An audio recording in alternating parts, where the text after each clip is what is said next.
further ado, I want to introduce our panelists. So they're already up here, so big round of applause to them.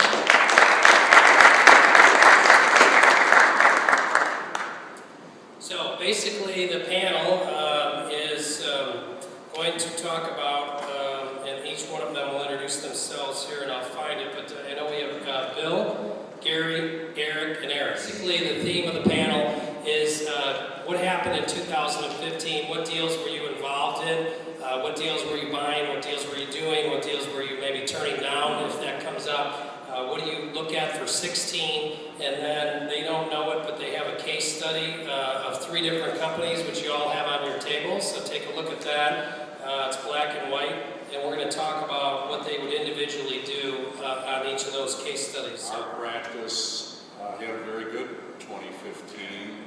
We closed the deal toward the end of December in niche manufacturing that took us $100 million mark in deals that we've closed since the shingle went out April 1st of 2000. So 10% of that, I understand why you're talking to us today. M&A has been very, very good to us. Okay. Although the things that we learned, and Focus Capital, by the way, and Eric Dunn is here, we've been a real good team to help both sellers and is on both sides of the table.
Going to talk about, and each one of them will introduce themselves here, and I'll find it, but I know we have Bill, Gary, Eric, and Eric.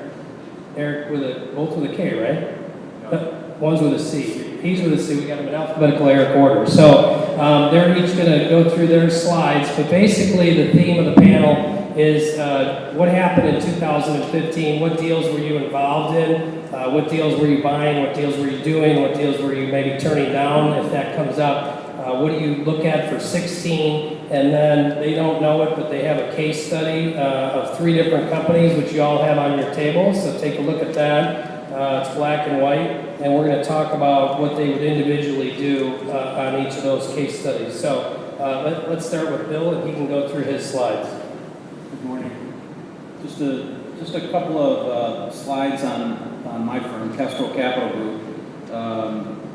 After many years working in the fund world and providing middle market financing to often fund-backed deals, almost always going through ownership change, myself and my partner, while also winding down a portfolio of companies, have started a new firm, Kestrel Capital Group. We started in 2011 with a little bit different mindset than a lot of the groups out there, and that is a buy and hold kind of approach. In a perfect world, we're looking to build a portfolio of, call it 5 to 8 companies. If we did a deal a year, that'd be a fantastic pace. More likely, it'll take us longer than a year to get a deal done. And then work specifically with those companies, most often relatively close to the Chicago area, preferably going through an ownership change for the first time, but not always. And often will involve management transition, a seller moving on, perhaps staying for a while. And we're looking to find a small number of companies with great long-term growth prospects, established positions of some sort, some protectability of their position in the market, but with great potential, perhaps undercapitalized or underachieved potential. And because of our long-term approach, we look to put very stable capital structures in place, rarely taking on too much leverage, trying to minimize the risks as low as we can, the risks of financial distress relative to our lenders. And we try very hard to keep our alignment of our stakeholders, ourselves, our investors, our lenders, and our management team, all sort of pulling in the same direction. Our experience is that just bodes the best for the long-term success of the deal. A couple things just on the second page of what we look for in companies. Looking for businesses that are scalable beyond what's typically a size range in the in the lower middle market. It could be a $8 to $10 million company up to probably 25 million. With a sales model, a business development function that can be replicated. Something to protect their market position, whether it's brand, technology, intellectual property of some sort. And a management team that may or may not be complete, but certainly there's something to build on. The financial attributes are probably pretty common. I think a couple that are particularly important to us. The lower capital intensity, the better. Preferably solid gross margins and low working capital intensity as well. And in terms of valuations, we're typically looking at stuff that's under 25 or 30 million in value. Above that, it starts to get quite a bit more competitive, and it's even plenty competitive in this space right now, as we'll talk about a little bit. Just a couple words on what we saw in 15, saw or experienced, and what we sort of anticipate in 2016. I suspect this is a theme you'll hear from some of the others as well. Very strong financing market, with capital coming from both banks and non-banks, and particularly strong, even low into the middle market. It's not as though you have to have 5 or 7 million of EBITDA to attract a good financing option. Similarly, lots of investment capital available, certainly from funds, but also a healthy appetite from investors, the kind of high net worth family sort of investors that we often are tapping into. In a situation where there's not enough good companies to go around for sale, sometimes we see people stretch their normal boundaries, sometimes go down a little bit lower than they typically would go in terms of size. I think we've seen some of that. And lastly, we've seen lower than expected deal volume from what we think are, and I guess we all know, a lot of baby boomer owners who are clearly going to have to do something to really not address the question of succession, and still aren't in many cases. And it's just, I think that line has been out there for a while, and it's surprising that more hasn't flowed into the market. And I don't know whether it'll be a lot different in 16, but... Does your firm do anything to address that, or?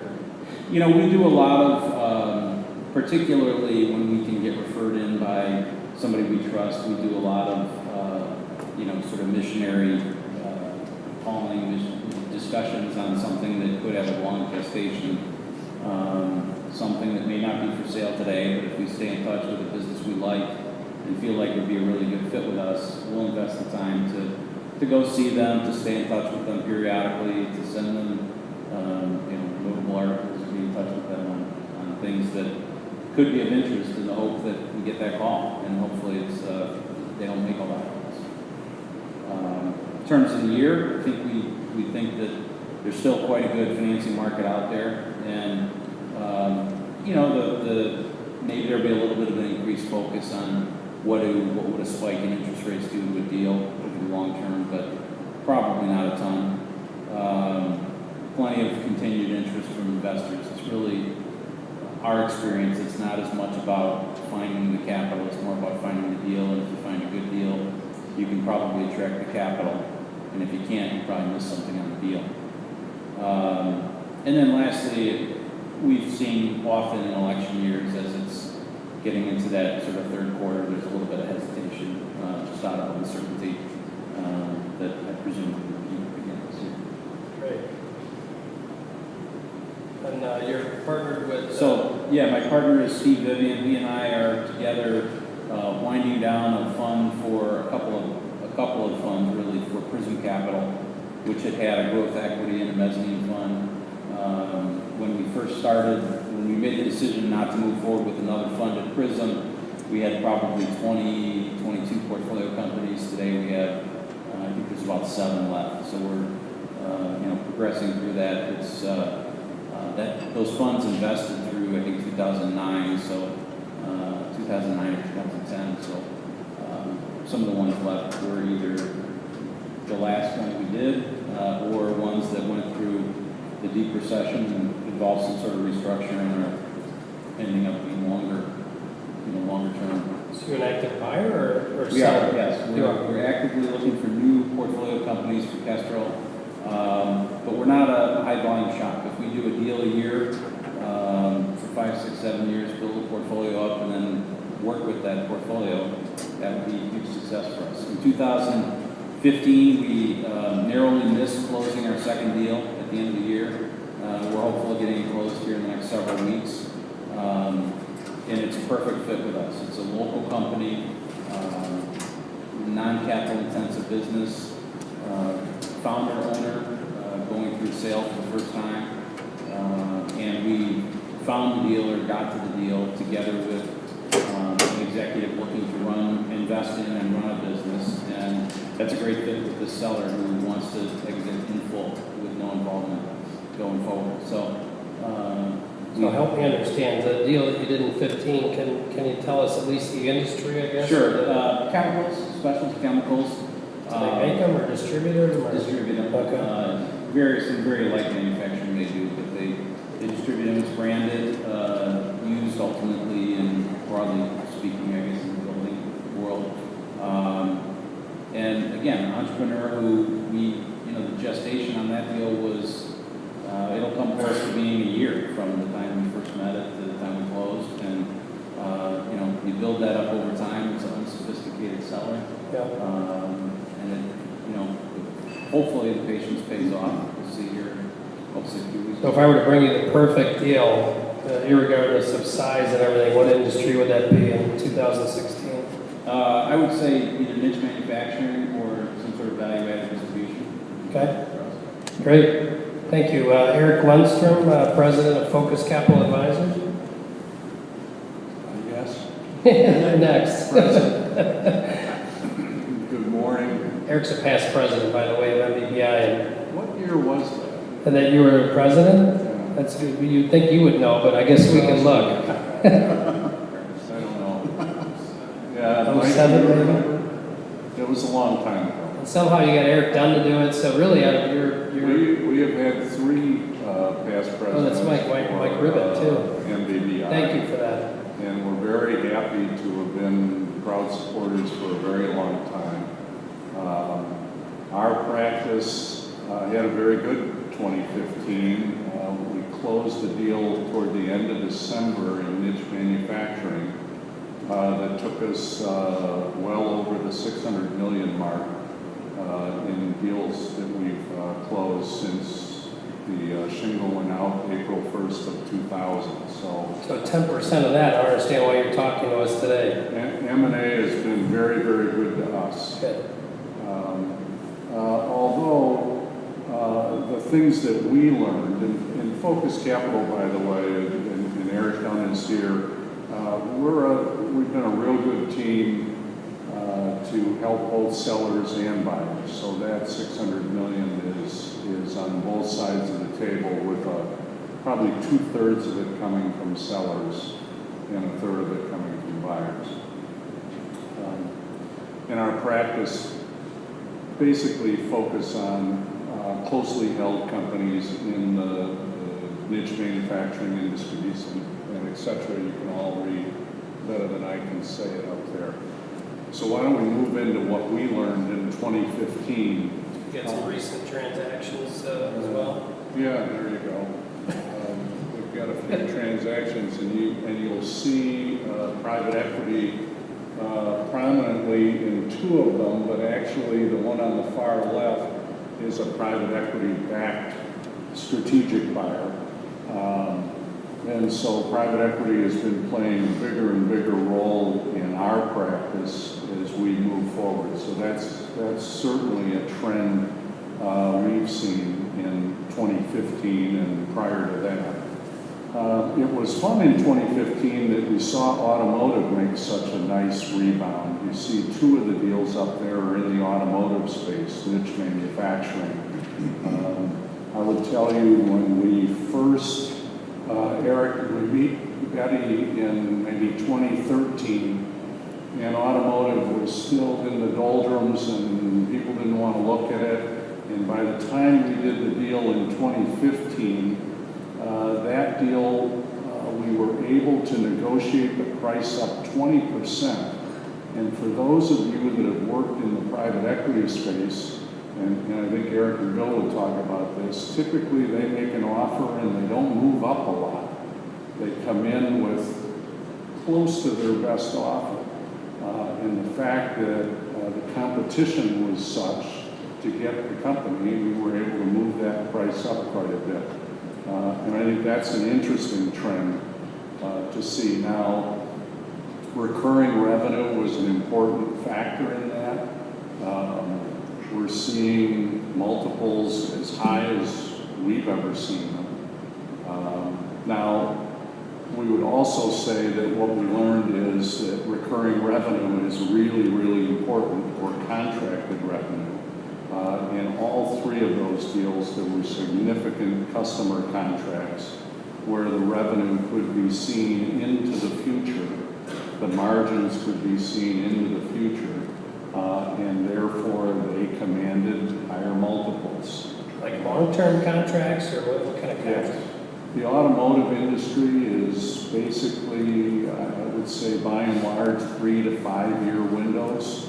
Where they have programs, whether it's an F-150 or where they design something and that design is going to last for 3 to 5 years. So now, what's interesting, I did an automotive transaction all the way back in 2001. And back then, it was just beat the price down for that poor supplier.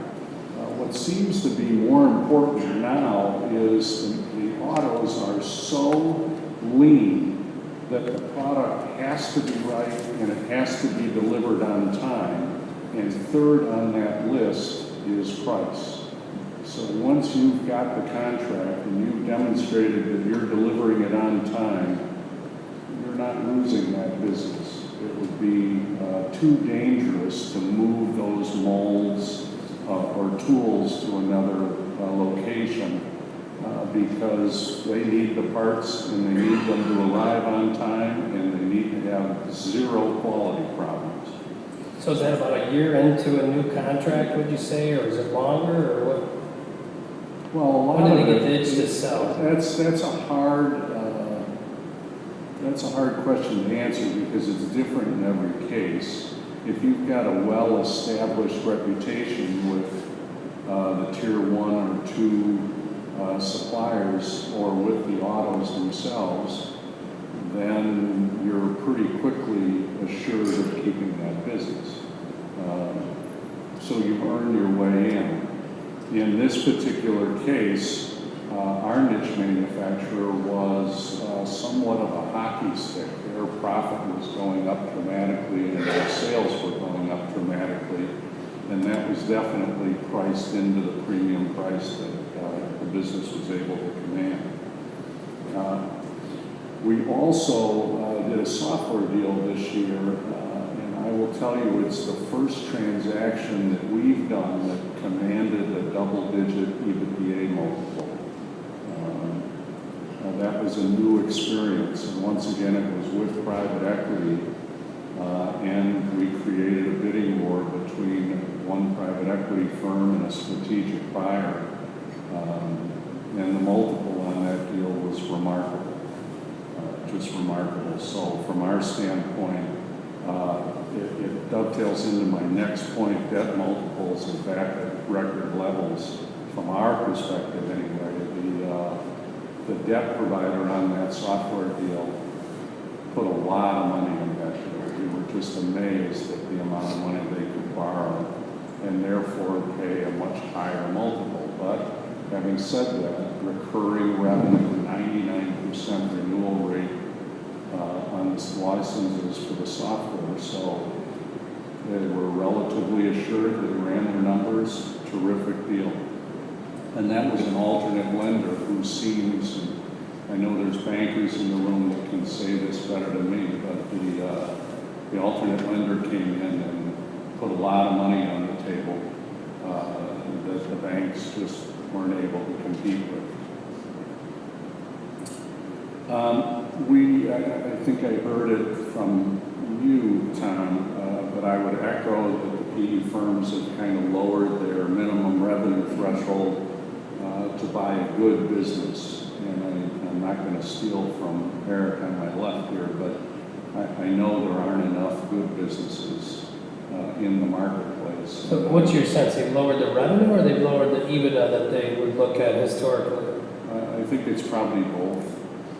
So are you saying $1 million EBITDA? Are you saying $2 million EBITDA? What are you saying? Well, revenue is still, in my mind, or our opinion of that, is revenue is still really, really important because you can't have EBITDA without enough revenue. So looking for somewhat smaller companies that have the ability to grow and produce more EBITDA will make them attractive. I don't know. I think we get, Eric, you could probably confirm this, do we get 3 or 4 inquiries a day from private equity groups? It seems at least that. And everybody wants 2 to 8 million of EBITDA, stable, non-competitive, you name it. It's motherhood, apple pie, and Chevrolet. And so Motherhood, apple pie, and Chevrolet all in one, right? yeah, that's exactly what it needs to be. I want a blue chip customer base. But I will tell you, in all 3 of these cases, very strong customer base played into the multiple that was derived. And the EBITDA in 2 of the 3 was dramatically up year over year and got priced into the deal. So very attractive from that standpoint. Trends for 2016, once again, I think you've all got copies of this or can read it. So, you know, even with a prime rate increase and everything we're reading this morning, it doesn't sound like they're going to raise it a lot this year. We might be down to a couple of increases during 2016, but having said that, it's still incredibly cheap money, and the banks only make money if they lend, so I have a sense that the lending community is going to continue to be very aggressive. Performance, earnings growth, we're fortunate to have seen some that really did well in 2015, but on an overall basis, we're just seeing nice, steady growth. We aren't seeing a lot of outrageous growth that would drive company value up. But we don't see anything positioned for a decline. The price of oil, I think, is going to help most middle market businesses. Energy costs are a big factor in niche manufacturing, so I think that's a plus. And the PE firms still have a lot of money. They're very particular about how they spend it, and they want to spend it. But there's still a lot of money, and the U.S. is still the best place to put it. So we're going to continue. One of the companies up there on that list is actually headquartered out of the U.K. And the U.S. is just a much better place to invest money now than most anywhere else in the world. The rest of it, We've talked about niche manufacturing, contracted revenue. We think automotive is still going to be strong in 2016 and 17. The growth projections they have are going out all the way through 2020. So everything we learned during that process would indicate they see a long runway there. And you see a few of the other markets. We're getting a lot of people looking for injection molding, which creates recurring revenue, and the food equipment area as our economy continues to rise more and more on the hospitality industry. So those are our thoughts going into 2016. We expect it to be a very good year for us. Thanks, Eric. Eric with a K. You're Gary. Eric with a K for prospect. I got it. You got it. You didn't get it. There's a reason why someone just gave me their PowerPoint on a thumb drive about 10 minutes ago, Gary. So You could have done very good. these guys are having a debate without us. So go ahead, Eric with a K. Great. My name is Eric Meyer. I'm with Prospect Partners. We're a lower middle market PE fund based here in Chicago. That picture is not current, but I appreciate. We're never going to change that because that was back good. Yeah, It looks pretty current to me. I don't know what they're talking about. no gray hair. Yeah, looks good. So you don't need. So I've been with Prospect since we started 18 years ago. Prospect is currently investing a $200 million fund. We've been looking for niche businesses at the lower end of the middle market for all three of our funds. We have institutional capital behind us, and we're eagerly looking for that next great recap management-led buyout where we can work with a management team to grow their business over time. As the numbers would say, we've been very active. 130 transactions over that 17+ year period. A lot of add-on transactions. I think what we think has made us unique has just been that we've stuck to our knitting and we've built up an incredible amount of experience working with entrepreneurs, helping take these lower middle market companies to the next level over a long period of time through different economic cycles. And it's our plan to continue to stick to our knitting and stay where we are.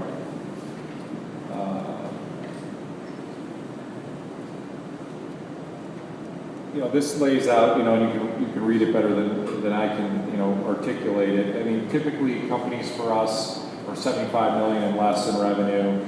Most of our businesses are, coincidentally in Eric's range of 2 to 8 million. That's really been our range, for the last, almost the full, 18 years we've been investing. Where we seem to be spending most of our time is kind of on companies with 3 to 6 million of EBITDA. The closer you get to 10 these days, the crazier the market gets. Following on, Eric's observation that people are going for less revenue. What I would say on that to clarify, Tom asked the question about are they looking at companies with under $1 million of EBITDA or, under 5 million? I don't think so. I mean, our experience would say that what's happening is you're seeing much, much larger funds start with portfolio companies that you go, I don't understand how a $500 million fund can buy a company with 3 million of EBITDA. But they look at it, they look at all the characteristics that Eric just described, and they say, well, we can buy that business for 6 or 7 times, and if we were going to buy a company with 10 million of EBITDA, it was going to sell for 8 or 9 times, so we're getting a good deal. Now, a company with 10 million plus of EBITDA is very different than a company with 3 million of EBITDA. You should pay less for it. But I think, people are willing to go down lower. Our experience would still say there seems to be a bottom for most guys. Not, $1 million of EBITDA, 2 million of EBITDA. Most guys are not going down below that, in our experience.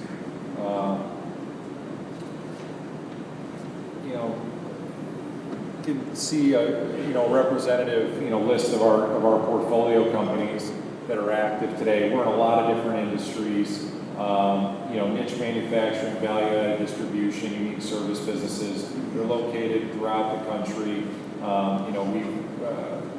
We've done a lot of deals in the Midwest, but we've had portfolio companies, from Southern California to Vermont. So we'll go a long way for a deal. What did we learn in 2015? And some of this is going to be a little bit repetitive. Lenders still want to lend. We're getting a lot of lenders that come in and are telling us, how eagerly they want to do deals and how active they want to be. I think there's some caveats to that in the sense that they all want to see everything, but their credit committees, run a process that takes a little bit longer. But they're bidding for business. They're trying to grow their books. And so usually there is some outlier that says, yes, I will do that. We haven't had any trouble getting any of our deals, done. We've also been able to recapitalize some of our businesses where we like the businesses, they delevered.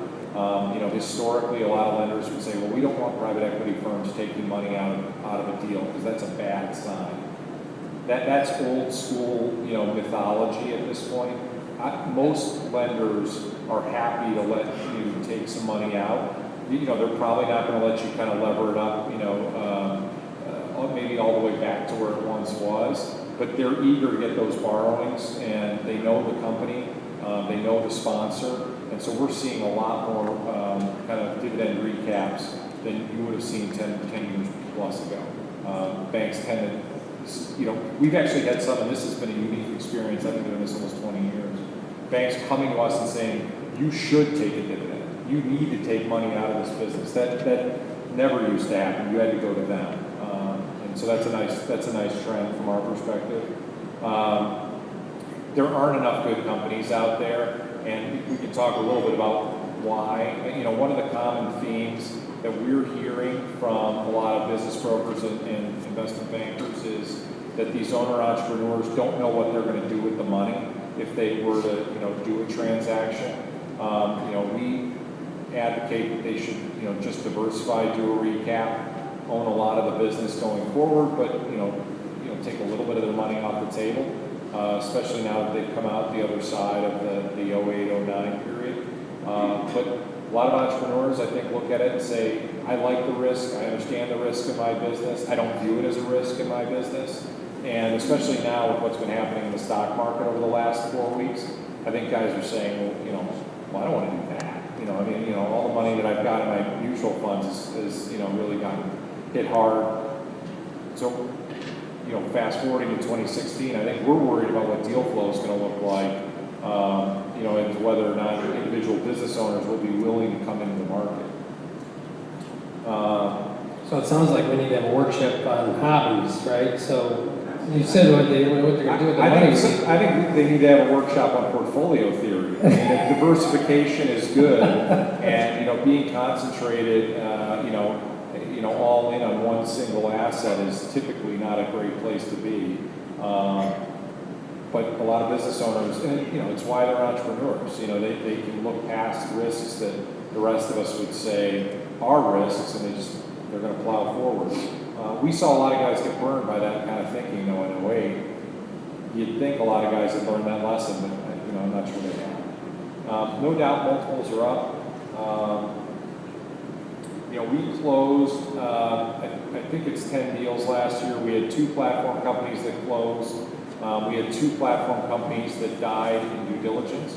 One was an issue around immigration that we didn't know about when we signed the letter of intent, and the business owner claims to not have known about also. About 60% of the workforce was not documented to work in the United States. Given what That makes it a little tough. 15 years ago, I'm not sure anybody would have even focused on that. But, given the current political debate in Washington and the way that Obama runs the country, which, not to get off on a tangent, but is crappy, he's doing a shitty job. And, Thanks for telling us how you really feel. Yeah. I think this audience is probably supportive of that point of view.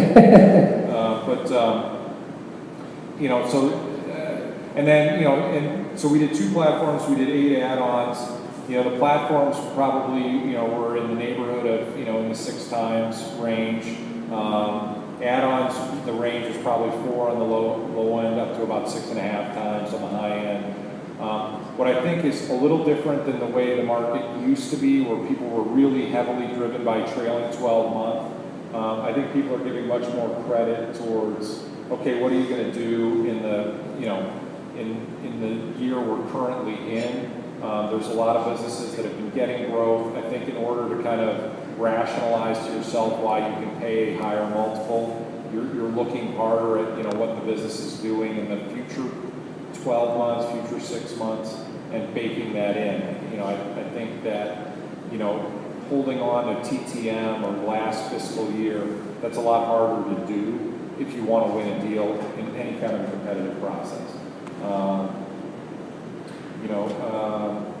And I don't see multiples going down anytime soon. I think, when I first got into this business, lower middle market deals were, probably trading in the 4 to 5 times range, and that was very consistent, and it was like that for a really long time. Everything is up at least a multiple. I think it's very common to see things trading, even in the lower middle market, companies under 5 million of EBITDA, where, you used to say, well, that's a 5 times deal. It's easily a 6 times deal. If somebody really likes it, Eric could probably get, higher than 6 times, and maybe even, we're certainly all seeing deals that are 7 times. And so it's just the world is and part of that is that there's good leverage. Although what we would say is that we're not seeing the leverage multiples get crazy, but there are more lenders that are willing to do things, and the structure that they're willing to agree to is more flexible than probably it has been in the past. So let me interrupt you there real quick. You had a good point. So you're talking about 6 or 7 times multiples.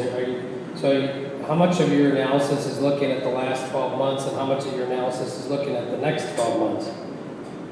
Yes. I don't think there's anything in the next 12 months, at least as we sit here today, that's going to be very different than it was over the last 12 months. Okay. The number of funds that are out there that are chasing deals is the same.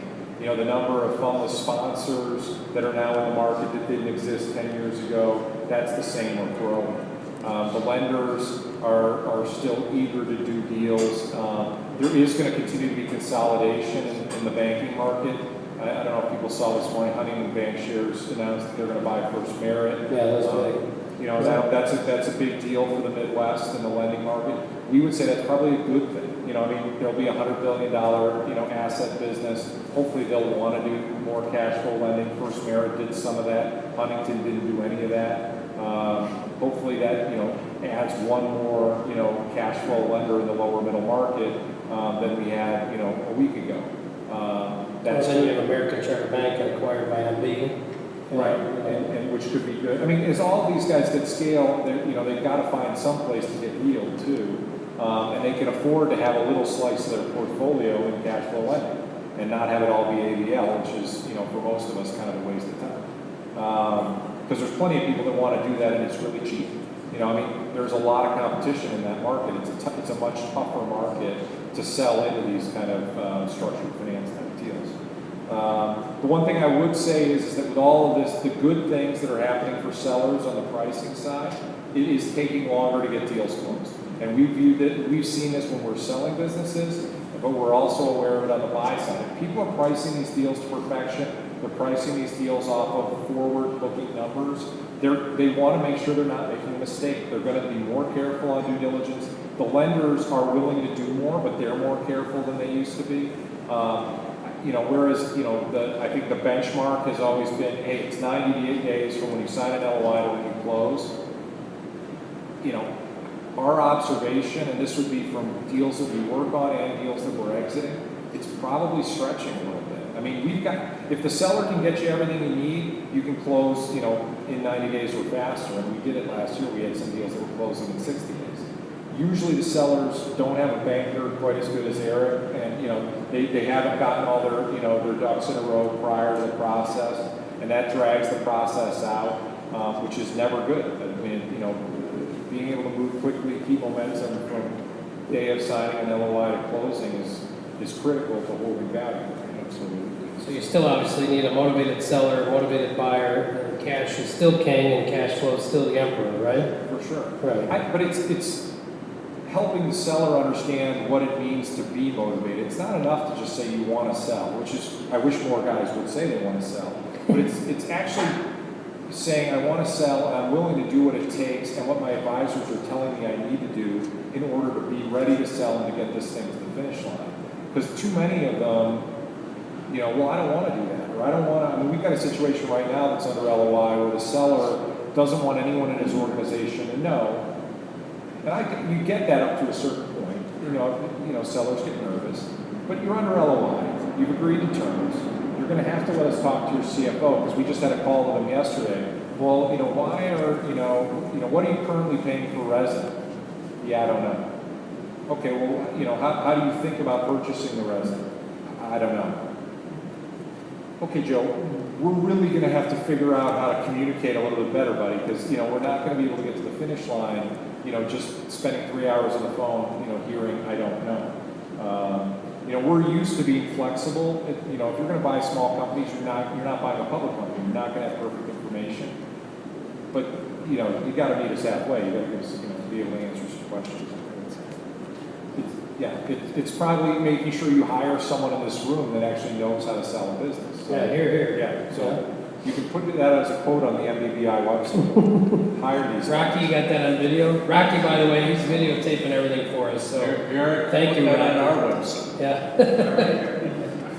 I want first right of refusal on every deal, though. You know, what do we think is going to happen in 16? You know, I don't think there's a lot that would change, you know, what's going to happen in 16. You know, I mean, what's happening in the stock market? You know, I get this question, you know, a fair amount over the last month. You know, well, do you think, you know, what's happening, is that affecting your companies? We don't see it yet. If anything, we think some of the things that are happening in the stock market that are driving it down should be good for some of these smaller businesses. For instance, you know, the oil prices that are going to, you know, factor into resin and so many other things, that should ultimately be better for our businesses. You know, lower input costs, more consumer, you know, dollars that are out there. You know, we don't invest in oil and gas, so, you know, for us, you know, we would say it should be a net positive. It certainly shouldn't be a negative. You know, China's got a lot of issues right now, but if you know, if their manufacturing capacity needs, and Eric and I actually did prepare slides before, and he had the same observation. We think there should be a reason why, you know, we should have, that our companies that deal, you know, with manufacturing in Asia should get concessions from vendors over there. There should be more competition. They need the volume. So we think that should be a good thing. We don't think interest rates are going to have any impact at all. You know, Eric made the same observation. You know, interest rates are still historically low. I just really don't see how it's going to make much of a difference. That second bullet point is probably the one we worry most about. You know, is it going to drive sellers underground? Are they just going to say, there's too much uncertainty? And, you know, uncertainty is bad for our business. Uncertainty is bad for the M&A market. You know, so that's the part that you know, I worry about is, you know, how are we going to get, you know, we want to close 4 platform, you know, companies a year. I mean, on average, you know, we want 1 a quarter.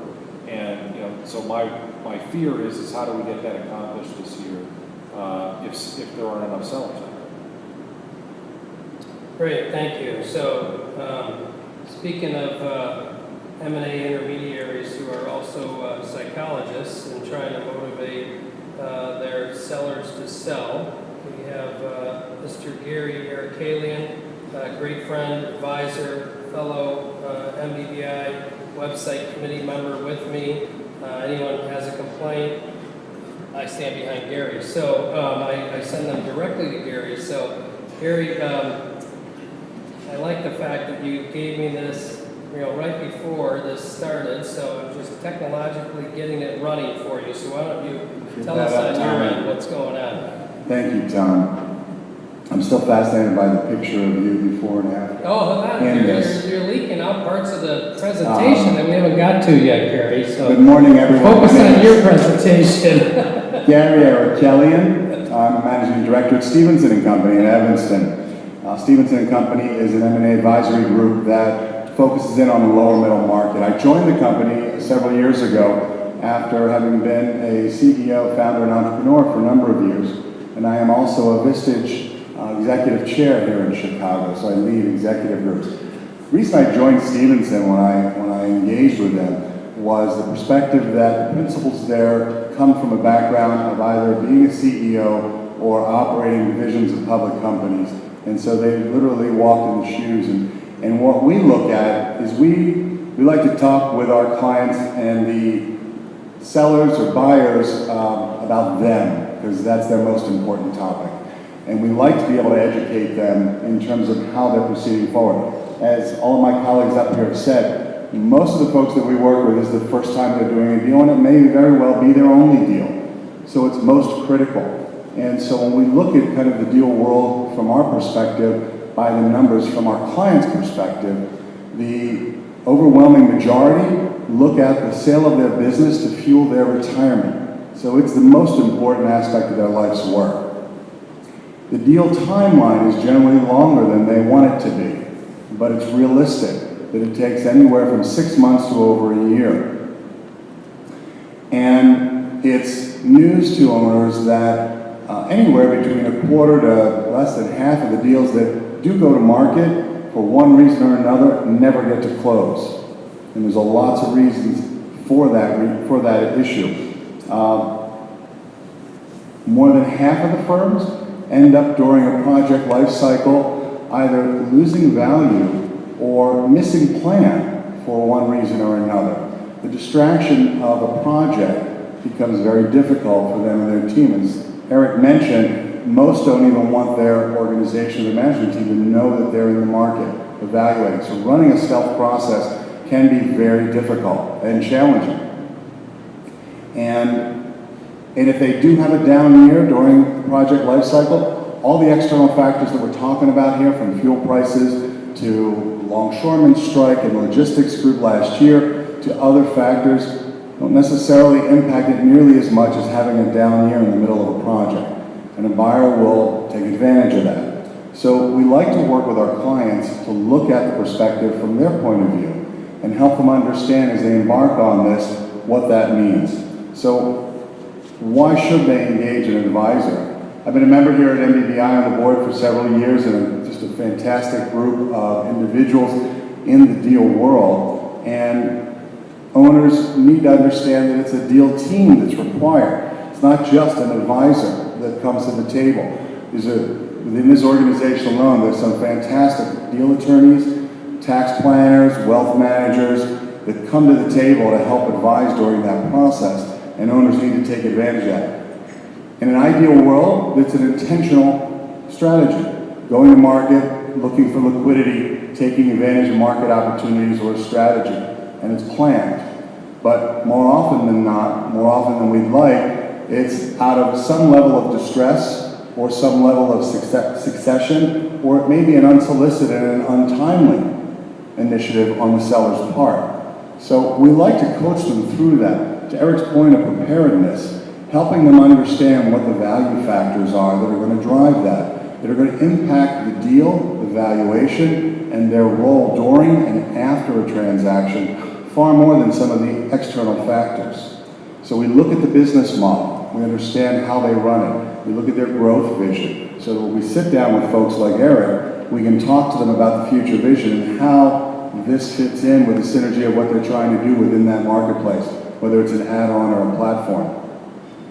And because we focus in on the lower middle market, it's generally under 5 million. It's in that 1 to 5 million adjusted EBITDA range, which there's a lot of risk there if there are any issues in the firm, if there are customer issues or concentration issues, if there's a lack of depth of management. Buyers will come to the table and they will evaluate that on a significant scale. And that has more impact on valuation necessarily than what some of the larger middle market companies are going for. And so for owners to understand that and get prepared is a key issue of the work that we do with them. Some of the deals that we've done this year in 2015 Our focus has been in logistics, aerospace distribution, and niche manufacturing. We generally will do 3/4 of our deals on the sell side and 1/4 on the buy side. And we've had a predominantly higher level of deals on the buy side this year, with strategics driving that and looking for available companies to expand their growth vision. On the sell side, the folks that we've worked with that are running companies are looking at the extravagant multiples that some of the larger middle market companies are getting, and they're hungry for it. But yet their models and the way that they establish the firm and the structure of the company won't warrant it. And so managing those expectations has been critical for us. And some of the deals that we've done this year, we've got a couple that are over a year right now that are in the market because of different issues. One was on the seller side, where the seller didn't meet plan. In fact, they fell short of it. The buyer stepped away, and they're looking at a recovery process right now before they go forward with a deal. And another one that simply encountered a fundless sponsor, as we were talking about earlier, that lost its equity financing from a family office. And it was a firm that we took back out to market. So it extended the timeline and stretched the seller's patience with the project. So there's a lot of issues that come about in the lower middle market because there's a lot of volatility in the business models that they run. And that's the world we work in.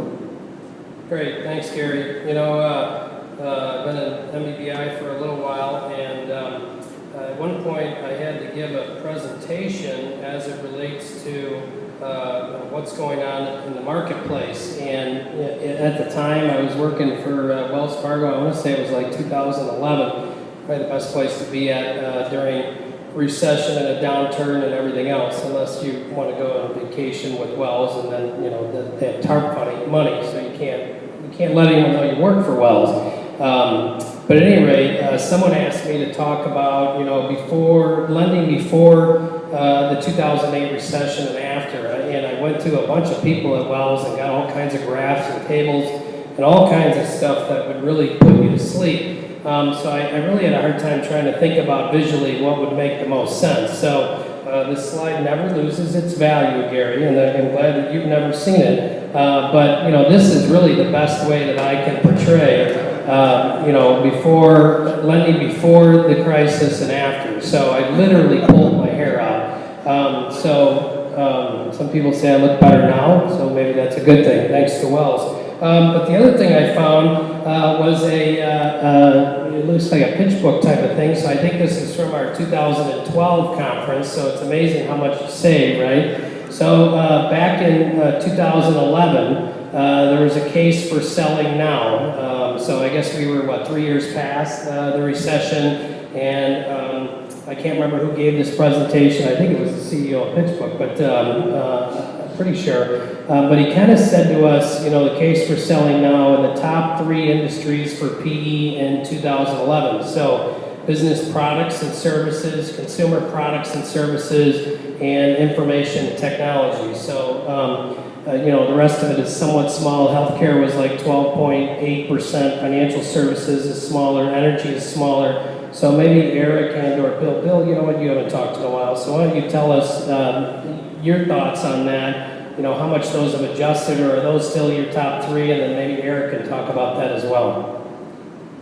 Yeah, I think that as far as what we see, that's probably consistent. There's maybe a little bit more being done in information technology than, including by buyout groups, and you used to see people stretching into some things that I think Eric even mentioned some financings he went through this last year that he was surprised at. We saw healthcare pretty strong right through the recession with a couple of portfolio companies we had. It's not an area we look at a lot right now, but otherwise I would say it's probably fairly consistent. Eric?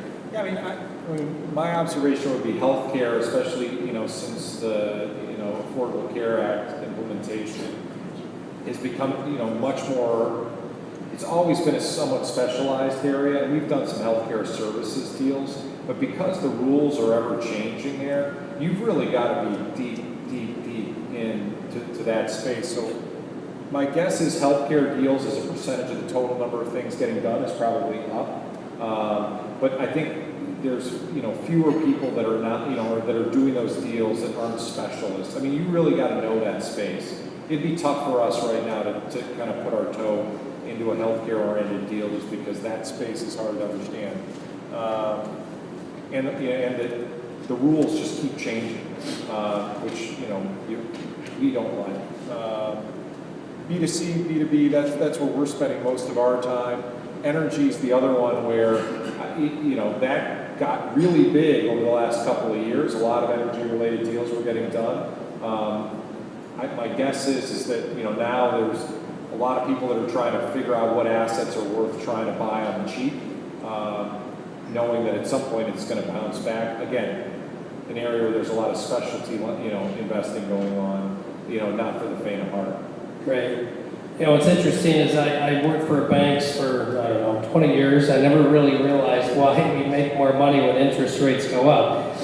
Probably because I'm mostly doing variable rate lending, and the variable rate the amount over prime stays the same. So someone finally explained it to me, and I guess what happens is when rates go up a quarter, we're slow to pass that on to our customers.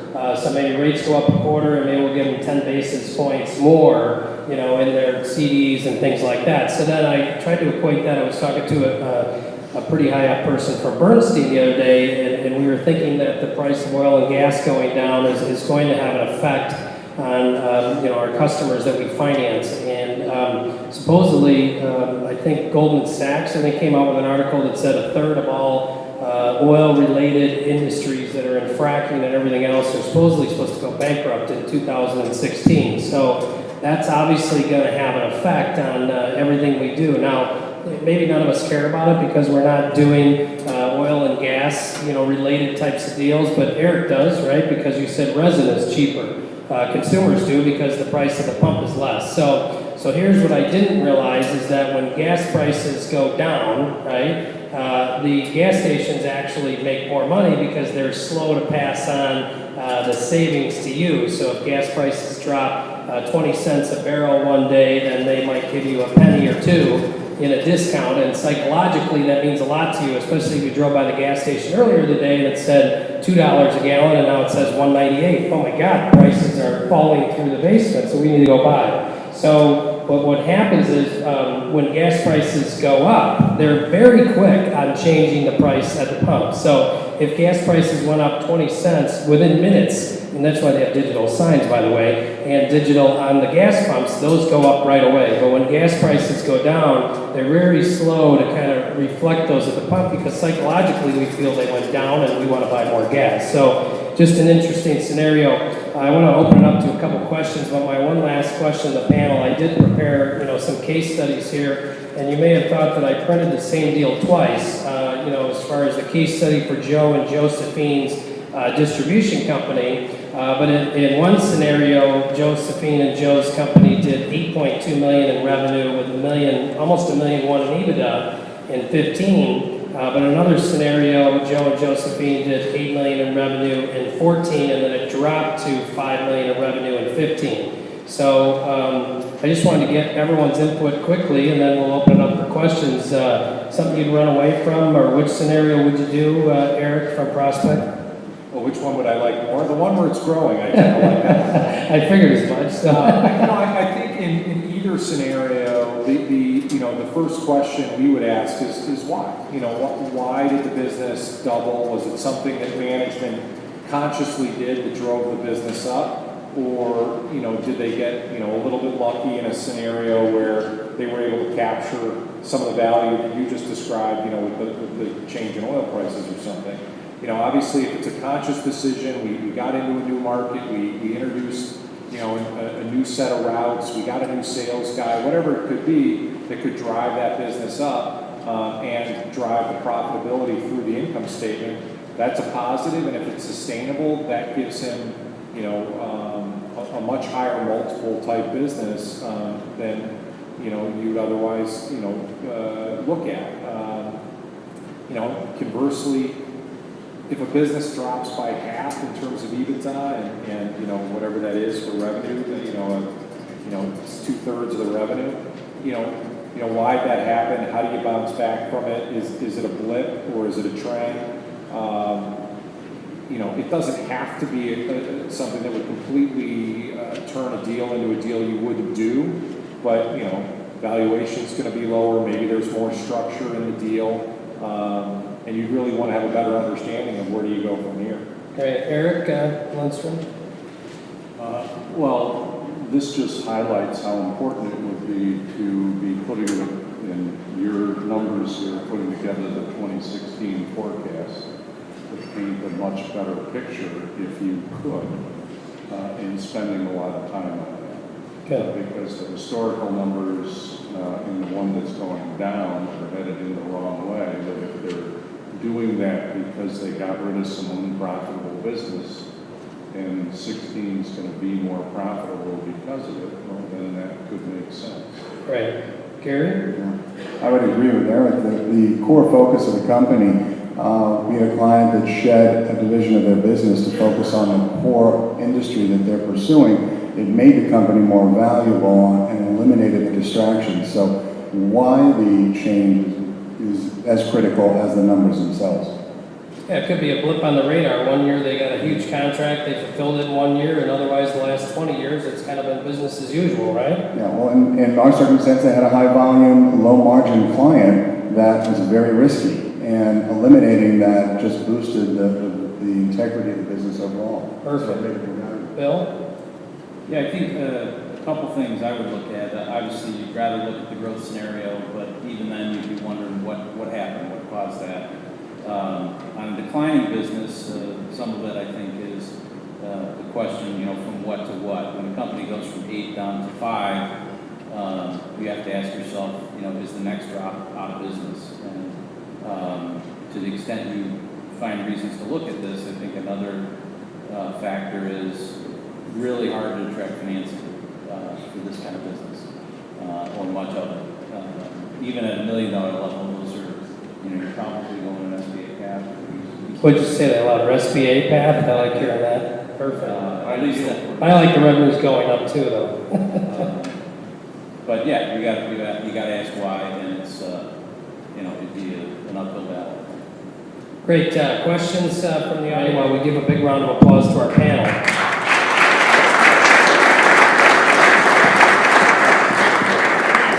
So Ray Kolak's firm, Eckert Kolak, is our lunch sponsor for the conference today. And with anything, we like to give our lunch sponsor 3 minutes to talk about their wares and what they do, right, legal. And then we also want to thank you for your past participation within MBBI. You were president at 1 year, right? You were and been on the board for several years. So Ray Kolak.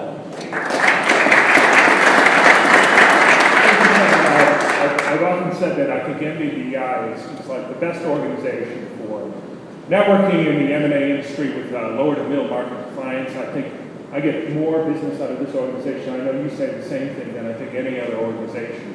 I've got a small law firm downtown. Our typical client is $5 to $50 million in sales.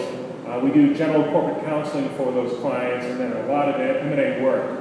One of the first deals I ever got involved in practicing law, was representing the seller of a middle market business, and it was just absolutely so much fun. I could not believe that I was being paid for this work. And I still continue that level, I think, of enthusiasm and hopefully knowledge and growing expertise.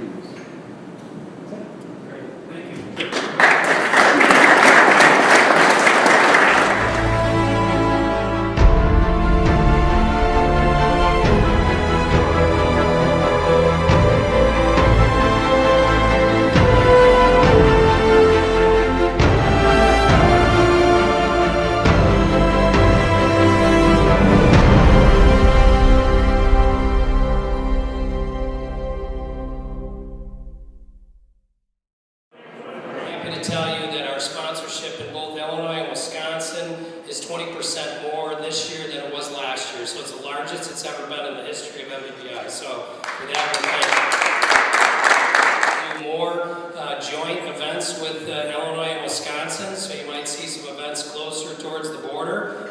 There's one event that we always have every year that's definitely north of the border, and that's our golf outing, which is going to be on July 12th this year at Hawksview Golf Course. No need to change the venue, no need to change the event, no need to change anything. We typically sell out. So it holds 140 people. We have yet to use the other 9 holes of the course, so I would love to sell it more than 140.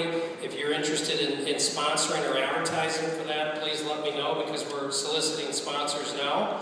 And then you'll see in September, last year we had our first event that was peer networking at Hoffer House. It was a members-only event, so it was free to members, and there was a cost for non-members. This year we were actually going to host an Illinois and Wisconsin Business for Sale showcase.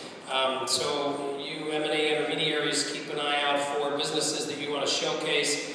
You get the floor, you get to give a PowerPoint on the business, you get to give any stats you want on the business. We are going to market that heavily in Illinois and Wisconsin and try to get every available buyer that's out there to come and look at those businesses for sale.